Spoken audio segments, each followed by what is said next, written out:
And another day and another First Light Talk. I am Mike with Obviously Outdoorsmen. Welcome to First Light Talk, or FLT number 18. Today we are not doing a current news article. I just want to hop right into the topic. Today's topic is why you suck at shed hunting. And if this is your first time to the First Light Talks, this is a podcast that's released every morning.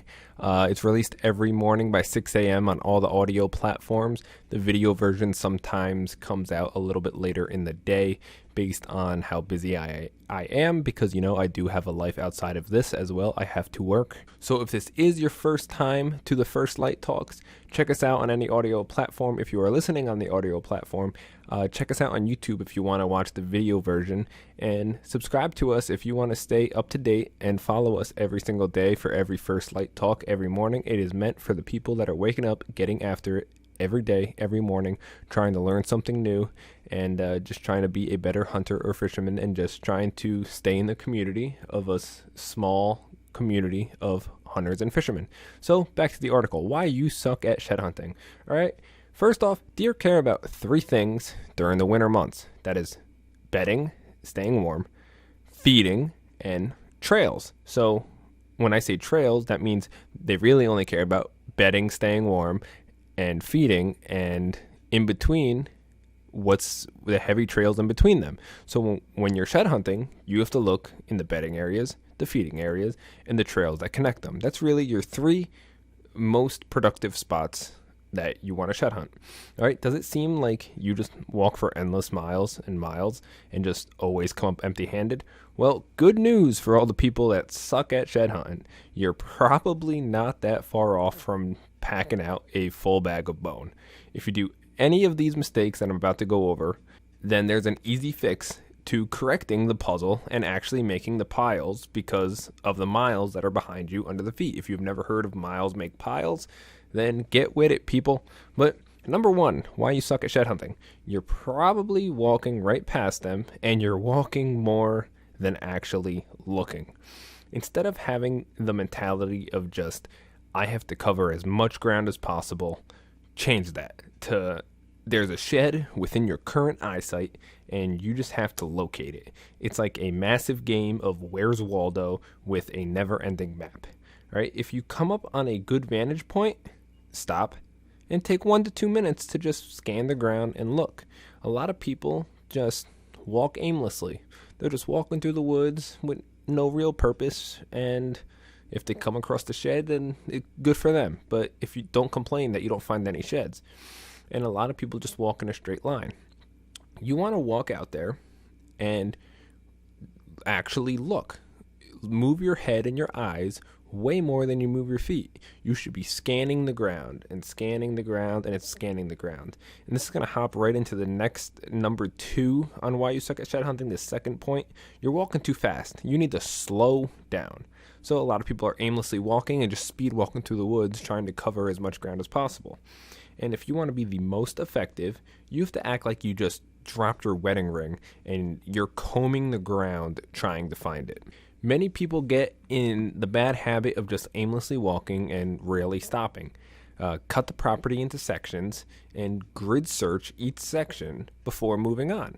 All right, so you just want to walk staring at the ground, obviously, but don't stare too much at your feet. You want to, like, if your clock is sideways, so instead of 3 o'clock being to your right, so if you have like 12 o'clock is above you, switch it to the side, and that way 3 o'clock is in front of you. So if we're aiming it like that, make it so your head is pointed at like 4 o'clock. So just slightly towards the ground, and you're just scanning left to right, and you should be turning your head like 3 to 4 times for every couple steps. You should be scanning, because there's a lot of times where you're walking right past the sheds. All right, I can't tell you how many times to where I walk a certain piece and then I come back to the piece the next day just because I had a feeling. And in my tracks, in like the mud, I see my old tracks and I find a shed 5 feet off of my tracks from yesterday just because the shed was behind a down log and I didn't get off of my main trail. Right? And I find myself doing these mistakes as well a lot of the times. And sometimes you just got to change it up, go a completely different route, enter the woods from a different area, and you just have to go slow. Don't just walk the obvious stuff and just walk in the heavy trails and you're just walking along and you're just staring straight down at the ground. You have to look. You have to actually look. They're not always just a nice wrapped up present with a bow just sitting in front of your doorstep just waiting to be found. Not a lot of times they're not like that. So you have to actually slow down and look. And back then I would grid search like no other.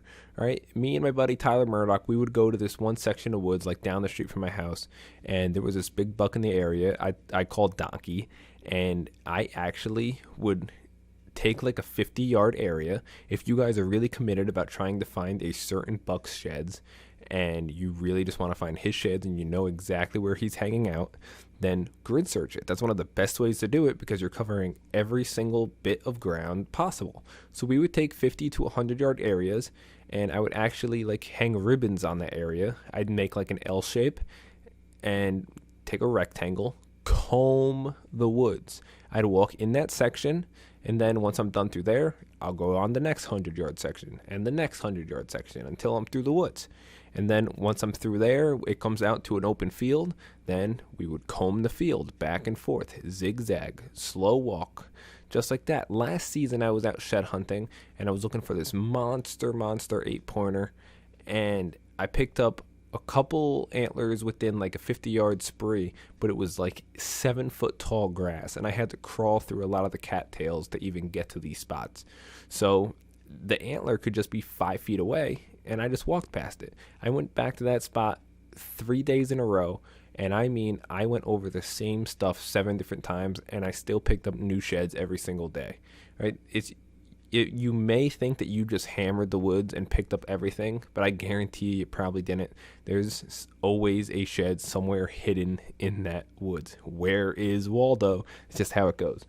Right? And if you really want to do the grid searching style, and just even if you don't want to and you are trying just to dissect the piece of woods, download an app that tracks where you walk, and I guarantee you probably didn't hit everything. All right, I picked this tip up last year, and I just kind of thought about it, and I don't know why I never used it, because I used it for like turkey hunting to see how far I walked and where I didn't check. So I'm like, why don't I do that for shed hunting? And there's plenty of apps like that. I can't tell you one off the top of my head, but it's normally like fitness apps, just tracking like a workout and where you're walking, and they're pretty accurate. Just turn your location on, and when you look back at it when you're done with your walk, you might be like, oh, I missed that section, and maybe that's where they are. That's the bedding area. Oh, I should go back in and hit that. All right. At the end of it, it should just be a massive zigzag line of your trail going back and forth and looping back around. It should just be like a scribble mess, like a 2-year-old just had a crayon just drawn on the walls. That should be what that map looks like. That shows that you cover the woods effectively. All right. And if you're walking slow and you're in a good area, like a core bedding area, a heavy trail, or a feeding area, then walk super slow. All right. Sometimes you have to walk painfully slow just to pick up certain things. If it's thick cover, or if you're just trying to find that antler.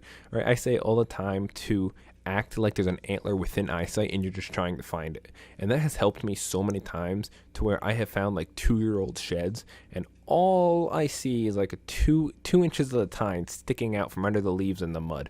I have found them submerged in the mud, and all I saw was like a little tine sticking out, and I go down there and I'm like, there's no way that's a shed, and I yank it out and it's a good shed. I've done that many times, and it's like a broken record at this point. I have talked about this many times. Don't search for the entire antler, search for parts of the antler.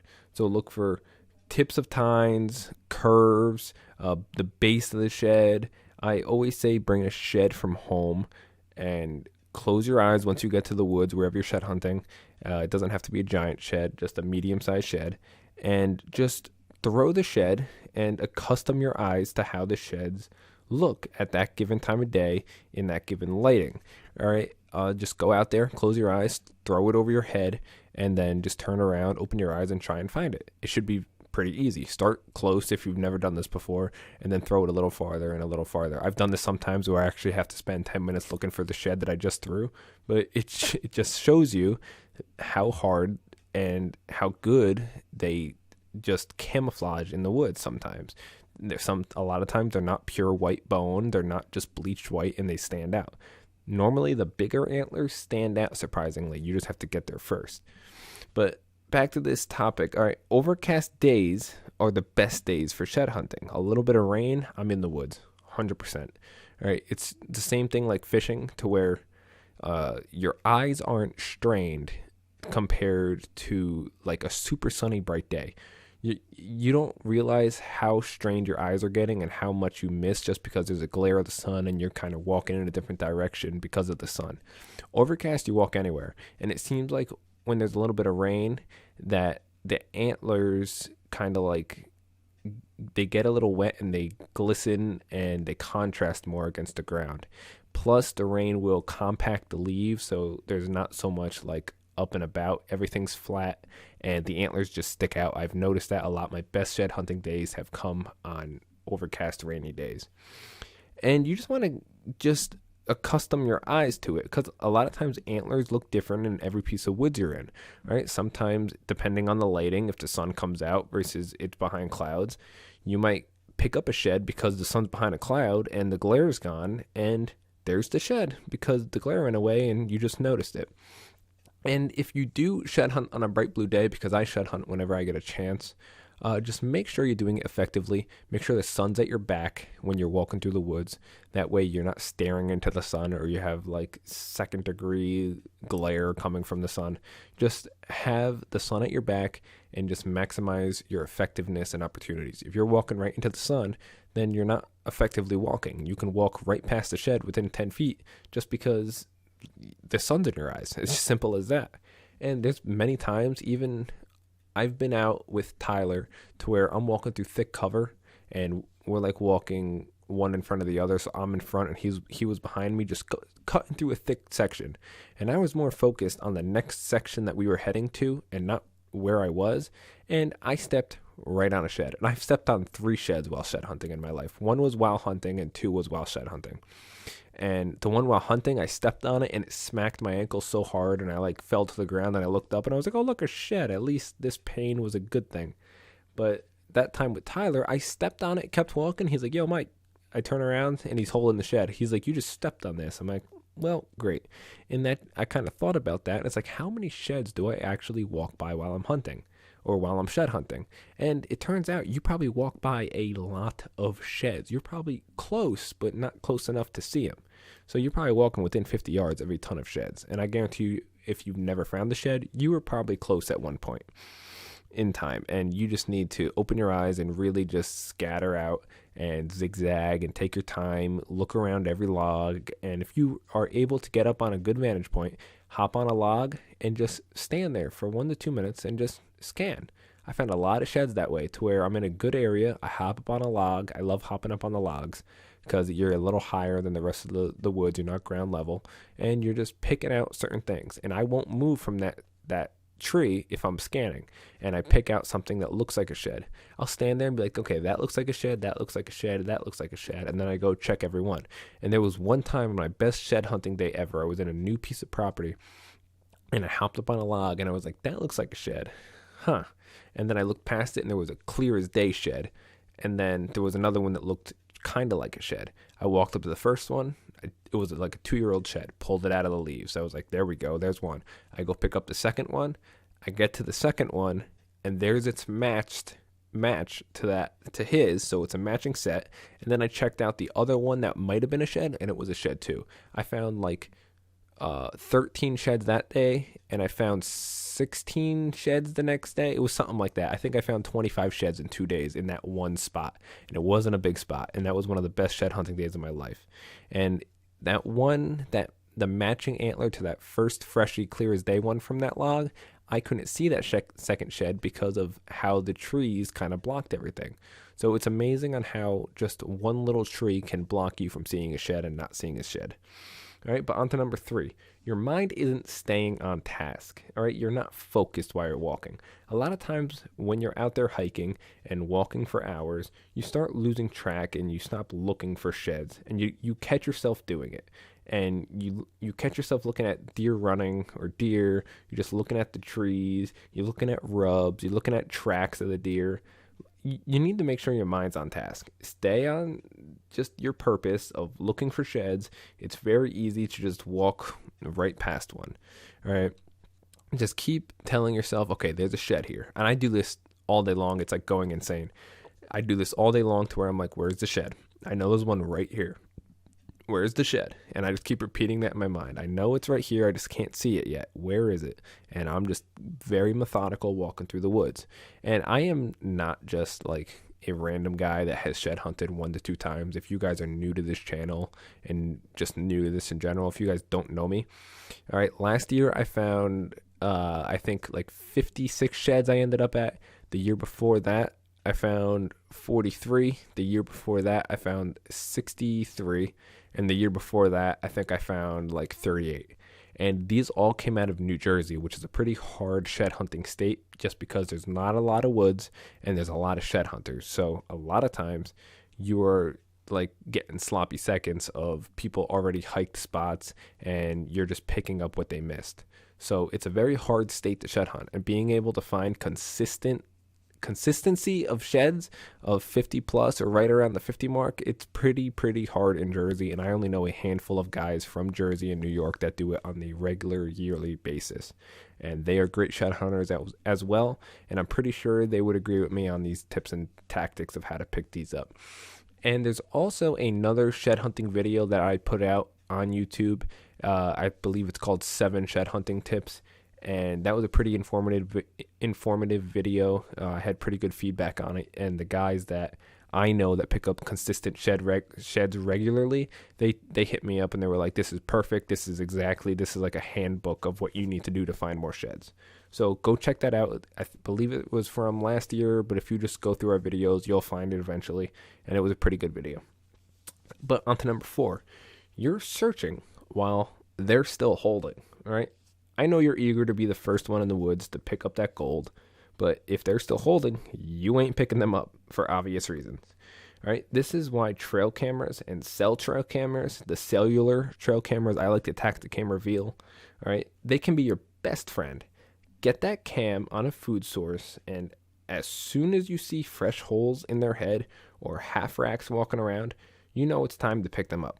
And the issue is with getting in the woods, disturbing the deer while they're still holding headgear, is that you can spook them out of their predictable dropping grounds in their core area and maybe cause them to shed in a random spot, like a front yard or neighboring property or the street or the sidewalk, wherever it may be. All right, this is why trail cameras are sometimes better than like actually being in the woods trying to see if they're still holding, because you don't have to spook them.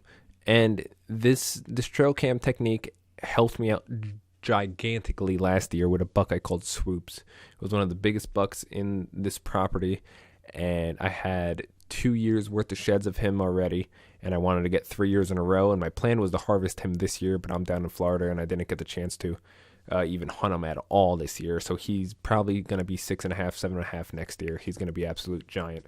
But the camera was out in the woods, and he had both antlers feeding on the corn at like 10 p.m. And I woke up and I checked the next morning and I was like, wow, he wasn't in all night. He was only in for like 2 pictures. And I actually look, and he has a distinct scar on his like back left hind leg.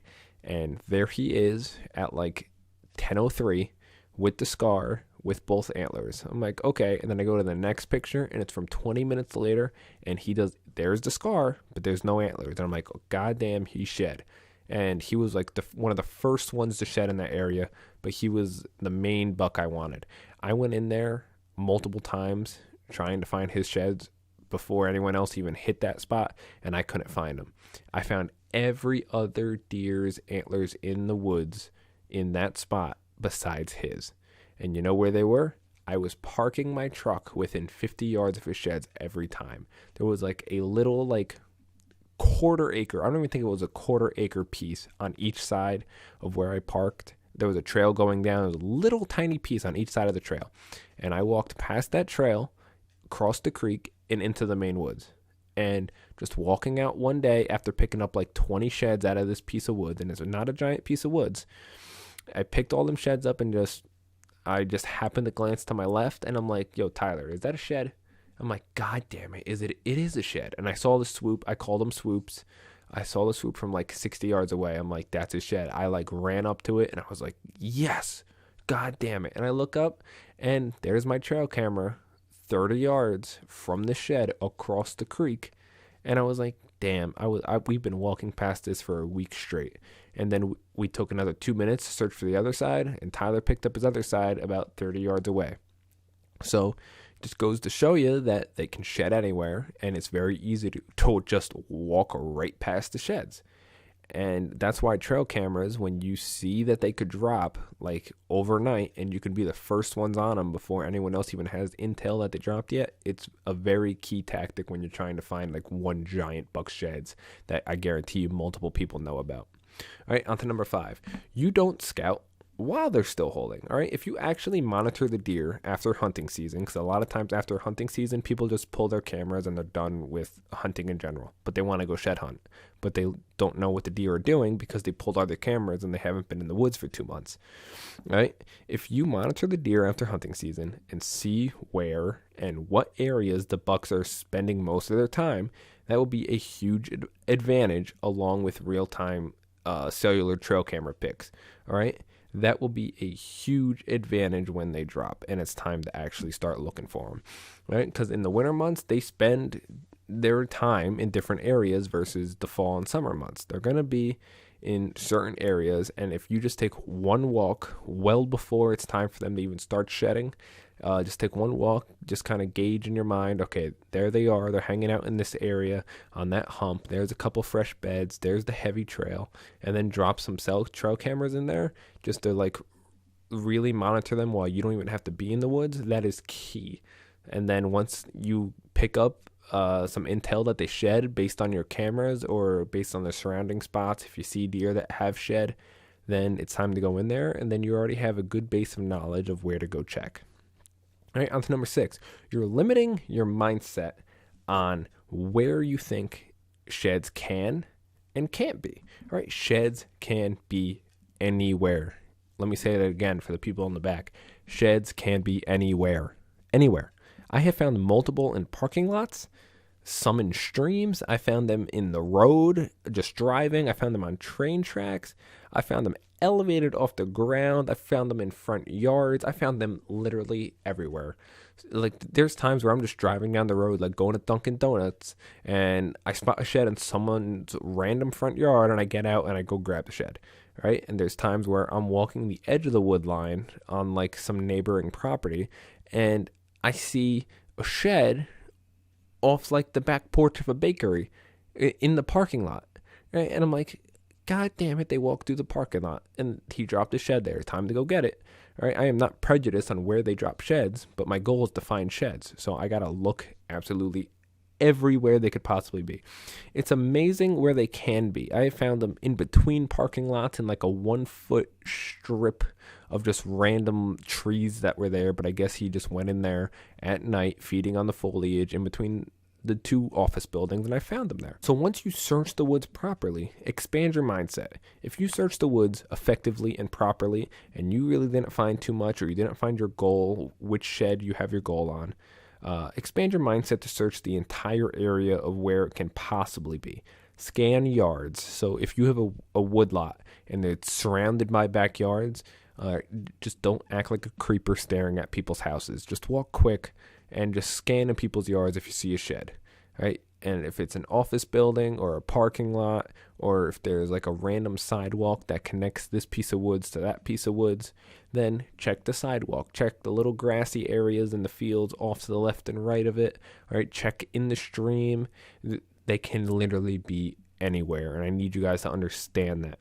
All right, expand your mindset. Also, don't underestimate how far a deer can move, right? How far a deer can travel. Check all the surrounding properties. A 10-minute drive for us normally can just be like a 30-second walk for a deer, because They have nothing to do. It's not like they have to be in bed and be at work at a certain time.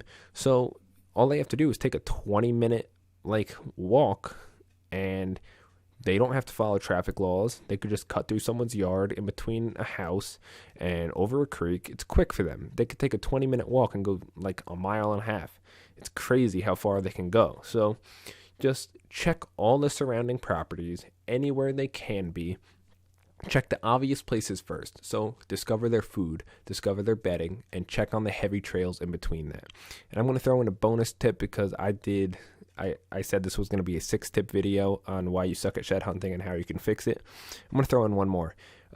If you want to really scout and really learn the deer's pattern, if you're in a state that snows, wait for the snow and then go in like a day or two after, and the snow's been there for a day or two. And if the snow holds for like a week or two, oh my God, it is one of the best learning experiences if you're trying to learn what deer do in your specific area of woods. All right, there's many times where I go out there and I'm like, wow, there's a foot of snow, and this looks like you just took a shovel to it because the deer use it so much. And the beds are going to be obvious, and then a lot of times they reuse the beds when it's snowing out. And if you learn like that, it's going to be a great shed hunting year because you know exactly where they're going to be. And then when the snow melts, you can just go back and know where the trails are. So maybe take a video with your phone to exactly know where they are, or go into a hunting app like Hunt Stand and drop a pin, go to your current location and say, this is a heavy trail. Here's the bedding area. Here's their feeding area. All the snow is dug up. It's quick like that, right? Just always have a log of where and what they do in what area of woods. All right, I go through so many pieces of woods. If I didn't have a hunting app to log every pin and every heavy trail and everywhere I found the shed, all right, if you go on my Hunt Stand app and you look at where I found sheds, like the entire New Jersey state is lit up. And I can remember probably about 90% of sheds that I found. If I look at my Christmas tree pile behind me, all right, and just pick up a random shed, 90% of the antlers, I can tell you exactly where they are if they're a decent sized antler. If they're like a spike, then it's going to be a little tougher for me, but I could still do it on the spikes. So just anything you can do to log information, because we're human, we forget. And if you just wait for the snow, and if you do get some good snow, take advantage of it and learn these deer's habits, and it's going to be one of your best hunting seasons yet. Follow these tips. All right, I'm going to do a Why You Suck at Shed Hunting Part 2 eventually, because there is a lot more reasons why you probably haven't been finding sheds, and they're easy fixes, guys. Just do your research and spend some time. Go slow. And if you guys like this content, leave a comment down below what you liked, disliked about the video. And if you guys are new to Obviously Outdoorsmen, all right, subscribe to us. Subscribe to your boy. I'm Mike with Obviously Outdoorsmen. We used to be Ultimate NJ Outdoorsmen, but we travel so much, and I'm down in Florida right now, so it was kind of pointless to stay as Ultimate NJ Outdoorsman. So we changed it to Obviously Outdoorsman. If you guys are also new to the channel, you can find us on Instagram, Facebook, TikTok, any audio platform for the podcast, and check out the First Light Talks. You can check it out on Spotify, Apple Podcasts, Breaker. There's many places that you can find our content, and just trying to spread the love, trying to teach everyone I can teach with what knowledge I know. I'm not going to tell you guys something I don't know. I'm just trying to be true and real, and I'm just trying to help a fellow hunter out, hunter to hunter, or fisherman to fisherman. All right? But that's it, guys. Enjoy your day. I am Mike with Obviously Outdoorsman. Peace.